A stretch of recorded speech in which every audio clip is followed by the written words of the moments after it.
मित्रों, हम सबके जीवन का बहुत महत्वपूर्ण प्रश्न है कि ईश्वर तमाम सारे लोगों को बहुत बहुत अच्छी उपलब्धियां दे देता है और किंतु तमाम सारे इससे वंचित रह जाते हैं। और हम ईश्वर को पक्षपाती भी कहने में संकोच नहीं करते, जबकि ईश्वर सर्वव्यापी, समदर्शी, सर्वशक्तिमान कहा गया है और सभी को अपने पुत्रवत स्नेह प्रदान करता है। फिर ऐसा क्यों होता है? कुछ वंचित रह जाते हैं, दुखी रहते हैं, गरीब रहते हैं और तमाम सारे लोग सामान्य साधनों में उन्नति करते चले जाते हैं। इसके पीछे रहस्य क्या है? इसको संदर्भित करते हुए एक छोटा सा कथानक प्रस्तुत है। कहते हैं, माघी पूर्णिमा का दिन था और सुबह के 5 बजे थे। एक वृद्ध दंपति अपने एक छोटे से बेटे के साथ गंगा जी की ओर बहुत तेजी से बढ़ते चले जा रहे थे। ठंड से कांप रहे थे, किंतु फिर भी उनके कदमों में तीव्रता थी ताकि गंगा किनारे कोई अच्छा स्थान मिल जाए जहां उन्हें अच्छी मात्रा में भिक्षा प्राप्त हो जाए।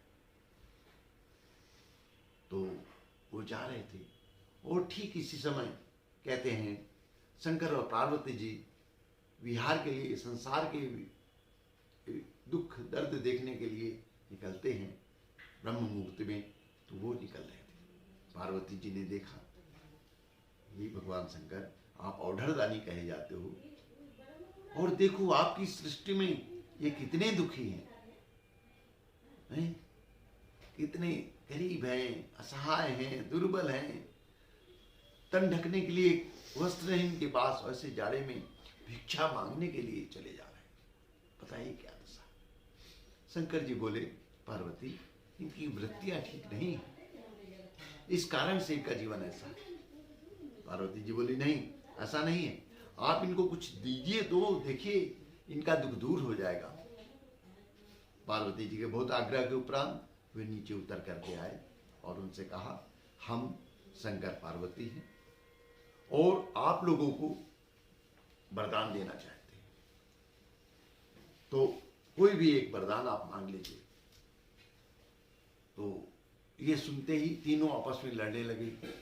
बुढ़ा बोला, मैं वरदान मांगूंगा। बुढ़िया बोली, मैं वरदान मांगूंगी। बेटा बोला, नहीं, मुझको वरदान लेने दो। तो पार्वती जी ने कहा, शंकर जी ने पार्वती जी की तरफ देखा और बोले, बताइए। खैर पार्वती जी का इशारा समझ करके उन्होंने कहा, अच्छा चलो एक एक वरदान सारे लोग मांग लो, तीनों वरदान। तो अब उसमें आया, पहले मैं मांगूंगा। तो पार्वती जी ने निर्णय किया, भाई लेडीज फर्स्ट। तो उसको, महिला को पहले वरदान मांगे। तो वो उसने बड़ी विनम्रता के साथ कहा है, हे शंकर जी, आप वाकई में अगर भगवान हैं तो आप हमें एक वरदान दे दीजिए। क्या? हमें 16 वर्ष की बहुत ही सुंदर रूपवती युवा नारी बना दीजिए। शंकर जी ने कहा, एवं मस्तु। और वो एकदम बहुत ही सुंदर रूप उसका हो गया।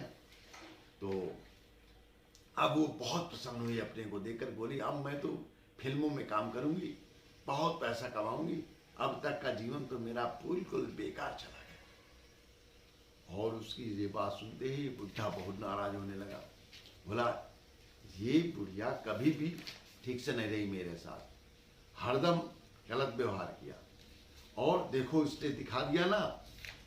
शंकर जी बोले, देखो ऐसा है कि हमें जल्दी है, तुम ये एक वरदान मांग लो, तुम्हें परेशानी क्या है? उसने अपना वरदान मांग लिया। बोले, शंकर जी, अगर आप वाकई में वरदान देना चाहते हो तो इसको सुअरिया बना दो, इसको पता चले कि क्या होता है। तो उन्होंने कहा, एवं मस्त। तो वो सुअरिया बन गई, कूं कूं कूं कूं कूं करने लगी। अब वो परेशान, अब इतने में रोने लगा वो बच्चा। बोले कैसे शंकर पार्वती हो तुम देने आए हो कि हमारा परिवार बिगाड़ने आए हो? बताओ, हमारी अम्मा बूढ़ी जैसी जैसी थी, कम से कम दो रोटी तो मिल जाती थी सुबह शाम। अब ये सुअरिया हमको खाना देगी क्या? तो शंकर जी बोले बेटा परेशान क्यों हो, तुम भी एक वरदान मांग लो ना। तो बोले शंकर जी आप ऐसा करो, हमारी अम्मा जैसी थी वैसे बना दो। तो उसने कहा यो मस्त, बुढ़िया वैसी बन गई। अब शंकर जी ने पार्वती को देखा, पार्वती जी बहुत ही शर्मिंदा। तब शंकर जी ने कहा पार्वती सत्यता ये है कि बहुत कुछ मिल जाने से कुछ नहीं होता है, व्यक्ति की अंतःवृत्तियां जैसी होती हैं,